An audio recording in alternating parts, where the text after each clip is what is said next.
tal? ¿Cómo le va? Un placer poderle saludar de nueva cuenta en esta entrega de Partidero TV con una noticia que representa la buena nueva de más de 6 años de espera. Por fin llega a su funcionamiento la línea 3 del tren ligero en la zona metropolitana de Guadalajara, la que va a cruzar Zapopan, Guadalajara y Tlaquepaque.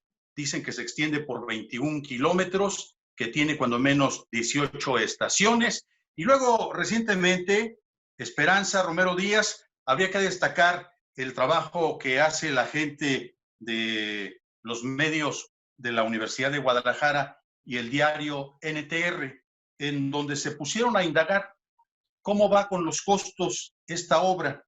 Ellos hablan de un sobreprecio de más de 93% y que si lo comparan con la anterior línea, la línea 2, en aquel entonces también se hablaba de un 73%, si mal no recuerdo en esta cifra. De tal suerte que una de las conclusiones es que parece que pesa sobre este tipo de grandes obras una especie como de mala suerte, o no sé cómo explicarlo. Esperanza Romero Díaz, ¿cómo estás? Alberto Osorio Méndez, a todos los que nos acompañan, gracias por ello. Bienvenidos a Partidero TV, un tema por demás importante, un tema que a todos nos interesa, que tiene que ver con la movilidad, pero también tiene que ver con la corrupción, tiene que ver con las obras públicas. ¿Por qué será esto de los sobreprecios? Creo que pues no hay mucho por buscarle tres pies al gato, no hay mucho del hilo negro. En realidad la corrupción es lo que marca las grandes obras públicas y en el caso de la línea 3, lamentablemente no es la excepción. Se proyectó en poco más de 17,000 millones de pesos y se duplicó el precio, más de 34,000, 35,000 millones de pesos. Y qué mejor que sean los expertos los que nos hablen de tema, un tema con varios ángulos, un tema donde habría que recordar que hace 6 años, cuando arrancó la construcción de esta línea, se hablaba de que precisamente en función del costo, no sería el esfuerzo de que fuese subterránea, tendría que ser en algunos pasos elevados. Y finalmente nos salió más cara, una tuneladora detenida por mucho tiempo, sobrecostos, errores, deficiencias, pero llegó el tiempo de dar el banderazo, el arranque, la puesta en marcha de la operación de esta línea, con novedades en lo que tiene que ver con el aspecto del paisaje urbano. Mucho por analizar, insisto, y por eso hemos invitado a personas calificadas, estudiosos del tema. Así es, y bueno, habría que destacar que se encuentra con nosotros el señor Juan José Doñán, escritor, periodista y a su vez analista de lo que acontece en el ámbito urbano y rural, por supuesto. Juan José Doñán, bienvenido. Gracias, Alberto Pera, maestra Socorro. Un gusto estar aquí con ustedes. Gracias. La maestra Socorro Camacho es profesora del Departamento de Proyectos Urbanísticos en el Centro Universitario de Arte, Arquitectura y Diseños. ¿Lo dije bien, maestra? ¿Así es? Es correcto. Muchas gracias por la invitación. Un saludo a todos. Gracias. Pues, si les parece, comenzamos con este punto, un dato adicional. 26 años después de la puesta en marcha de la línea 2, llega la línea 3, cuando ya hay presiones y también berrinches, porque se dijo sí a la línea 4 y no se han asignado recursos para que comience su construcción. Comenzamos en el orden que los presentamos. Juan José Doñán, como columnista invitado en la Arquidiócesis de Guadalajara, en el periódico El Semanario, que se difunde los domingos y que tiene una gran penetración, habría que decir entre paréntesis, es el que mayor tiraje tiene en estos momentos en la zona metropolitana. Hay una fuerte crítica a lo que se ha hecho mal, con un énfasis que pone Juan José Doñán en cómo se han empecinado nuestras autoridades en darle la espalda al desarrollo armónico y al cuidar nuestro patrimonio, nuestra riqueza arquitectónica, cultural e histórica. Bueno, sí, en efecto, trata de una obra demorada, que tardó muchísimo en realizarse y que la mayor desgracia es que pudiéndose hacer de una manera conveniente para la ciudad, no se hizo. Entre otras cosas, porque se marginó a las personas que conocen el Valle de Atemajac, que conocen Guadalajara, que conocen el subsuelo. Y la obra, hay que pensar, se planeó, se decidió y se ejecutó desde la Ciudad de México, con una arrogancia centralista, marginando a quienes aquí saben y con la complacencia o por lo menos el silencio de las autoridades locales, de tal suerte que la obra pues salió más cara, entre otras cosas, porque no se conocía en dónde se iba a construir. Es decir, no se iba a construir en el vacío, ni en el topus uranus del que habla Platón, sino en una ciudad que tiene características en el suelo, en el subsuelo, que no es un espacio vacío, no es un baldío, sino una ciudad construida a lo largo de varios siglos, es decir, vamos para los 5 siglos. Y entonces, bueno, todo eso la encareció, independientemente de que haya habido corrupción o no. Y lo otro, pues que se hizo como les dio la gana a los funcionarios de la Secretaría de Comunicaciones y Transportes, de los cuales, pues la obra se tardó tanto que quien había sido secretario de Comunicaciones y Transportes, pues ahora ya es un difunto.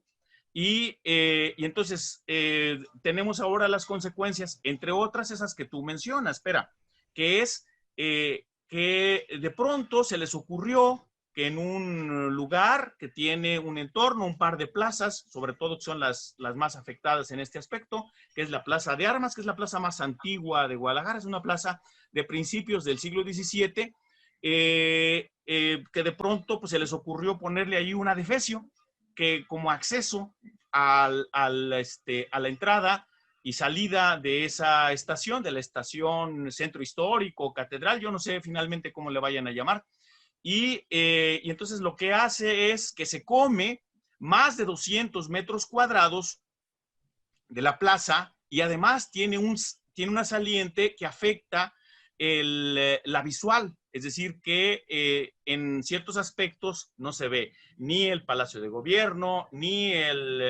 los portales, ni el portal quemado, ni se ve el sagrario, la catedral, etcétera, etcétera. Y pues nuestras autoridades no dicen nada, lo único que dicen pues es que es una obra federal, como si fuera una fatalidad. Y pues ahora sí que no cuidan rancho, que yo creo que sería el primer reproche que yo les haría. Bueno, maestra Socorro, yo creo que vale la pena analizar en sus pros y en sus contras. Sí, en efecto, estos adefesios de los que cita Juan José Doñán, creo que van a ganar el horizonte por todos lados, ¿no? Va a ser muy difícil poderlo superar. Y sin embargo, hay algunos datos que sí vale la pena analizar. ¿Qué tan necesaria era esta obra? ¿Qué tanto se podría comparar esto con lo que ha sucedido con otra obra como la del Macrobús, que le vino a dar al traste a toda la calzada Independencia? Ahí tronaron la mayor parte de los negocios. Si uno lo recorre de norte a sur o al revés, lo primero que se detecta es que hay una gran cantidad de cortinas cerradas, de negocios que tronaron totalmente. La pregunta es, a su juicio, ¿sí dará resultado? Se habla de que en promedio se estima que cada día se muevan más de 230,000 personas en esta nueva ruta. ¿Cuál es su opinión? Gracias. Bueno, definitivamente pues hubo varios factores que marcaron pues el retraso de toda esta obra, como bien lo menciona Juan José, todos estos estudios técnicos que no se tomaron en cuenta. Sin embargo, también tenemos el aspecto positivo. Es una obra que sin duda un sistema de transporte de esta índole tiene beneficios sociales, económicos, ambientales y territoriales para la ciudad, que quizá el diseño no fue el apropiado, el adecuado para la ciudad que tenemos. Es un avance en la movilidad muy grande, bueno, de acuerdo a los estudios técnicos, ¿no?, que se realizaron en aquel entonces de factibilidad técnica en el 2013 por la Secretaría de Comunicaciones y Transporte, se espera una demanda de 233,000 pasajeros diarios. Esto, pues sin duda va a impactar muchísimo a la movilidad, nos va a dar la oportunidad de dejar el auto en casa y tomar otros sistemas de transporte público, y a su vez vamos a reducir el congestionamiento vial.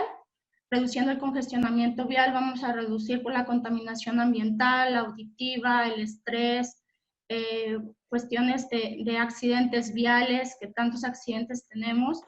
Por lo tanto, pues es cierto, tiene que ir acompañada para que no suceda lo mismo que pasó con el macrobús o con el corredor del macrobús. Tiene que ir acompañada también con política pública, con planes para poder potencializar estos corredores, ¿no? Lo ideal en estos corredores es que sea de usos mixtos, poder tener vivienda junto con equipamientos y servicios en estos corredores, para que realmente este tipo de obra tan grande se tenga pues la demanda esperada y realmente funcione como lo que es. Sin duda es una obra que ha venido a transformar toda la reestructuración de las rutas, incluso del transporte público. Está articulada con el BRT o estar articulada con las otras rutas del tren, la línea 1, la línea 2, y actualmente toda la reestructuración que se está haciendo de las rutas de transporte convencional. Esperanza. A mí me gustaría que nos dijeras, Juan José Doñán, ¿cuáles son las posibilidades para resolver este problema, el de la defecio, al que haces referencia? A este armatoste, esta estructura que nos rompe con el entorno y que también pudo hacerse de otra manera. Es decir, ¿vale la pena pensar en que al costo que sea, se modifique y se corrija? Pero ¿qué tendríamos que hacer como ciudadanos si las autoridades siguen una actitud de oídos sordos? Porque si bien la obra fue responsabilidad del gobierno federal, gobierno estatal y gobierno municipal han quedado calladitos.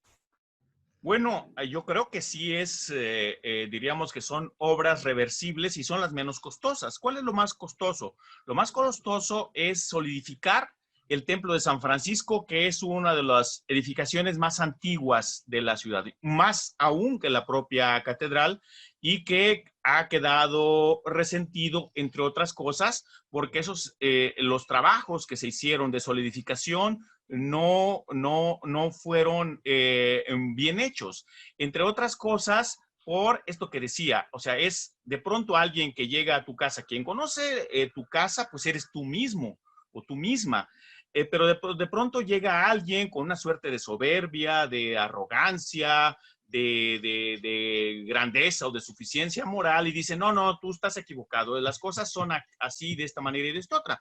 ¿Qué les ocurrió por desconocer el subsuelo de Guadalajara? Que no sabían dónde estaban y de qué proporciones eran los mantos freáticos. Eso sucedió, por ejemplo, en la esquina de Alcalde, bueno, ahora Paseo Alcalde y Reforma, donde está la Casa de los Perros y donde está el Templo de San José, que también quedaron dañados seriamente y que pues tienen o les surge una restauración y una solidificación.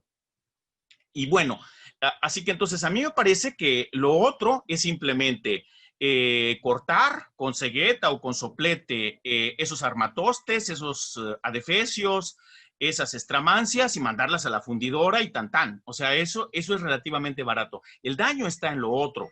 En la destrucción, por ejemplo, del puente de un eminente maestro, Gómez Tremari, de la antigua Escuela de Arquitectura, ahora el CUAD, que hizo un muy bello puente y muy necesario en la confluencia de Alcalde y de la avenida Normalistas. Bueno, pues lo destruyeron, pero de una manera, yo diría, gratuita, dado que ahí no les estorbaba, dado que el tren ligero, esa línea 3, va por abajo. Y entonces de pronto se les ocurrió escabechárselo y de pronto, pues tanto el presidente municipal, yo ya no recuerdo con precisión si era Ramiro Hernández o si ya era el alcalde que ahora gobierna Jalisco,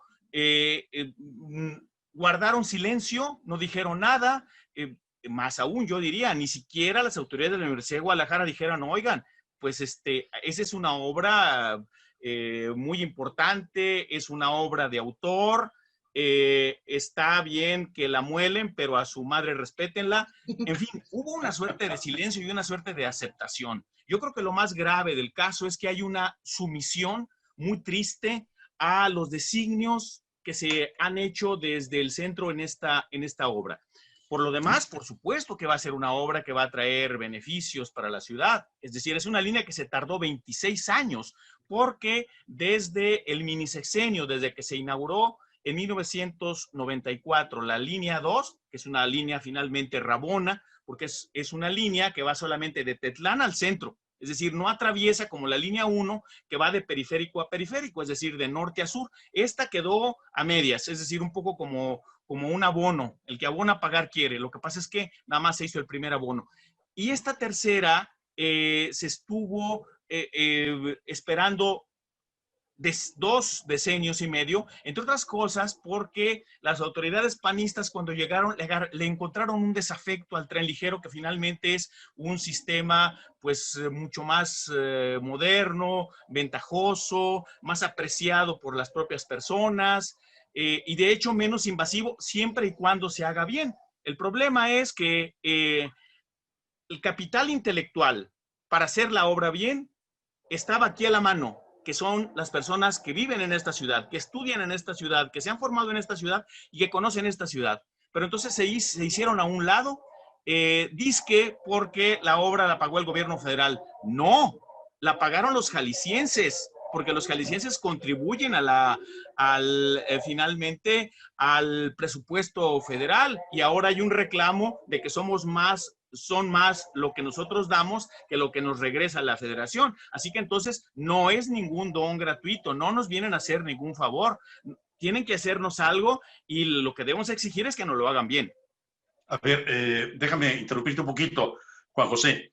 Bueno, para empezar te estás mochando de la nariz hacia abajo. ¿Sí? Bueno, poco. Pues espero no degollarme.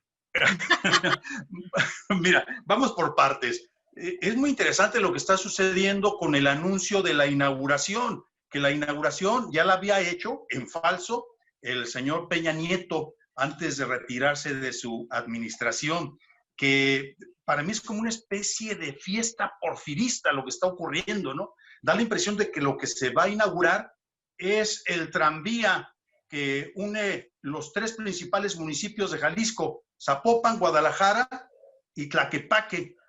Me imagino que si esto se hubiera puesto allá por 1900, diría sí.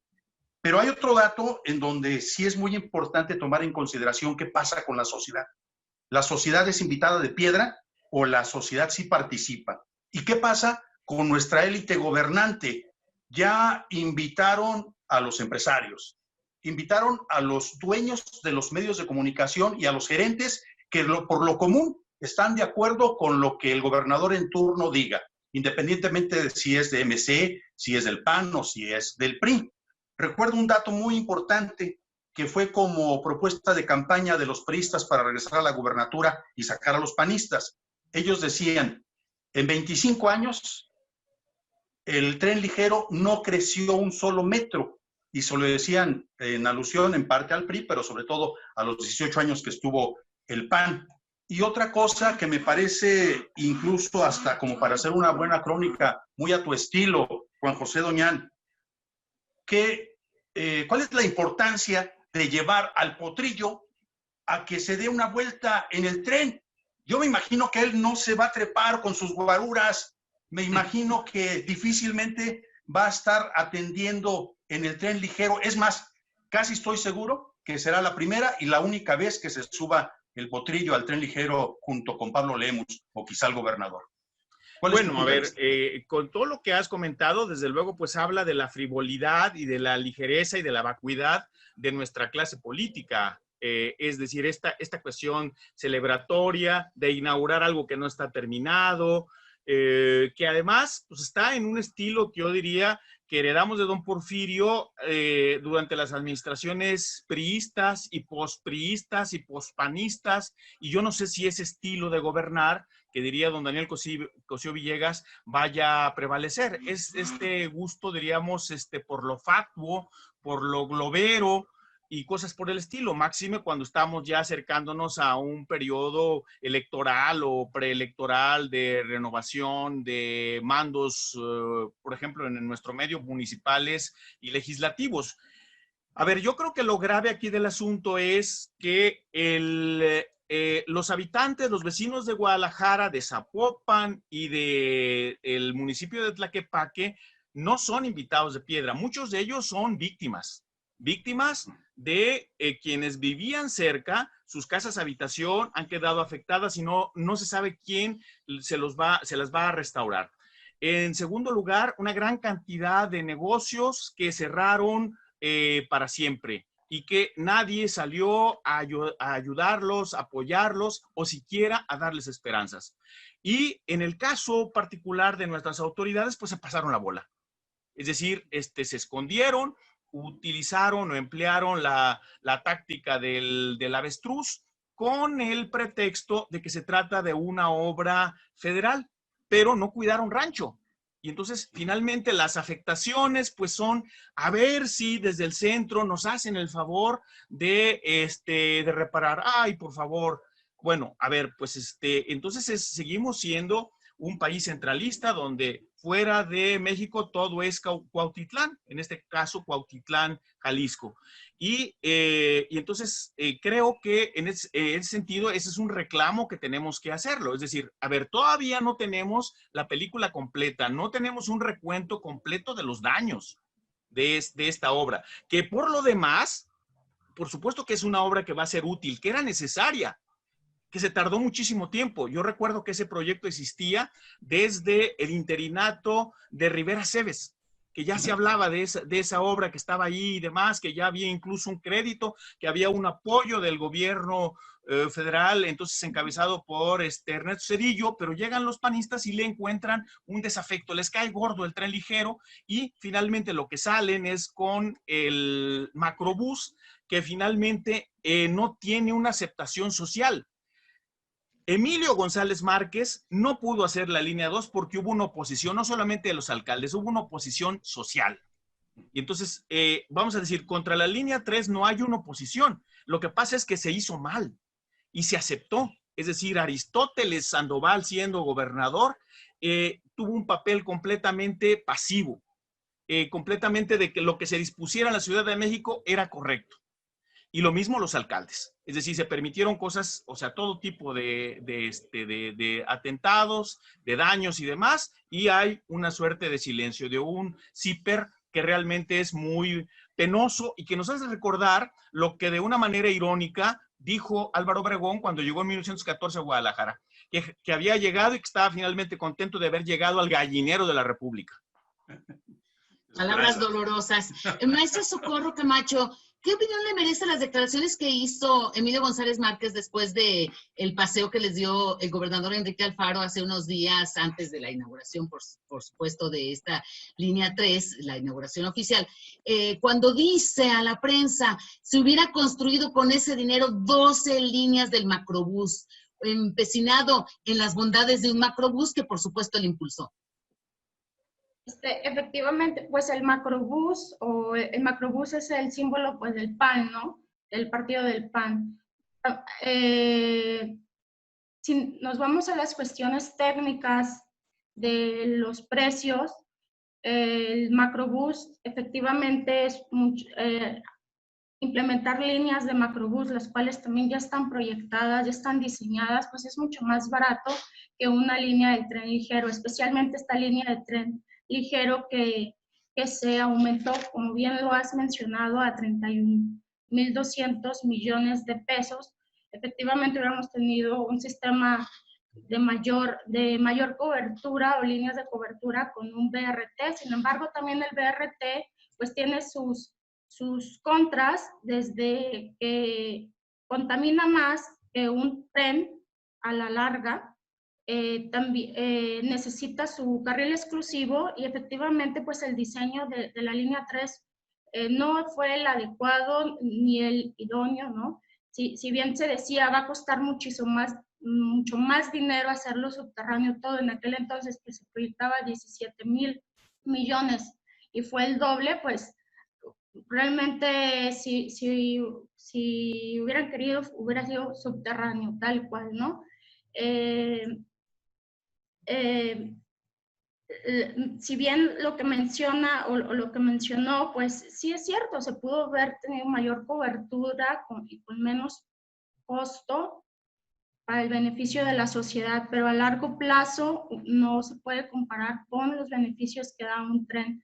Los BRT usualmente los beneficios que nos da es que tenemos el derecho de vía, posteriormente puede ir evolucionando de acuerdo a la demanda que se tenga en la ciudad y cambiarlo por un tren eléctrico. No le veo, yo en lo personal prefiero el tren, pero bien como menciona Juan José, hubo muchísimas cuestiones técnicas de planificación que no es simplemente venir o traer de afuera un cierto modelo, implementarlo en la ciudad, sino que se tienen que tomar en cuenta las características propias que se tienen en el territorio para poder realmente hacer una planificación adecuada y en beneficio para la sociedad. Pues ese sería mi comentario. Maestra, antes de empezar a despedirnos, yo sí le quiero preguntar sobre estas deficiencias que se anotan en torno a esta nueva ruta de la línea 3 del tren ligero. Ustedes como urbanistas en la Universidad de Guadalajara han visto algo, incluso en medios de comunicación, en redes sociales, estuvo circulando que yo me quedé con la idea de que no era cierto. Se estuvo circulando la imagen de una columna del tren ligero, no recuerdo cuál es el nombre técnico, totalmente fracturada. Y dije, eso no puede ser cierto. Y por lo tanto me mantengo con la idea de que sí es confiable. Usted como urbanista, como integrante de este equipo académico en la Universidad de Guadalajara, ¿qué le puede decir a nuestro auditorio? ¿Resulta confiable? Pues realmente para que pueda operar o inician las operaciones de la línea tren ligero, se hacen los estudios que se están haciendo de la mano junto con CITEUR y la Secretaría de Comunicaciones y Transporte, los cuales tiene que cumplir con la normativa, que es la misma que están usando la AREMA, que usan en la línea 1 y en la línea 2. Por lo tanto, la garantía que podemos tener y tenemos todos es que pues realmente son estos estudios preoperativos que se estuvieron realizando desde el 18 de mayo.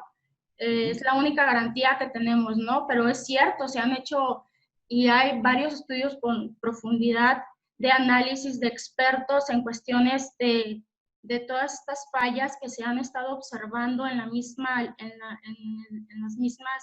columnas, tanto en los mantos freáticos que tenemos inundaciones, cuestiones de fallas estructurales, pero realmente no puede arrancar y esta línea sin que se lleven a cabo estos estudios que se basan dentro de la normativa, ¿no? No pueden arriesgar realmente pues a la sociedad en ese sentido, así que esperemos que efectivamente, y además los costos que se incrementaron, pues precisamente fue para asegurar, ¿no?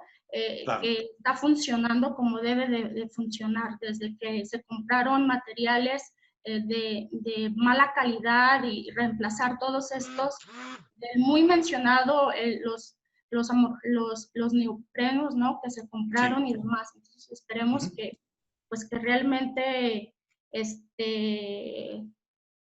si va a operar es porque está cumpliendo con esta normativa. Pues Dios quiera que sí. Sí, esperamos que sí. Bien, pues de esta manera estamos llegando al final de esta entrega de Partidero TV. un agradecimiento muy especial a Juan José Doñán, un escritor y periodista jalisciense, quien nos acompañó en esta ocasión, a la maestra Socorro Camacho, también muchísimas gracias por la participación en esta entrega de Partidero. Esperanza Romero, también muchas gracias. Y bueno, justo cuando estamos haciendo el cierre de este programa, nos enteramos que acude a Jalisco Andrés Manuel López Obrador a inaugurar justamente la línea 3 del tren ligero.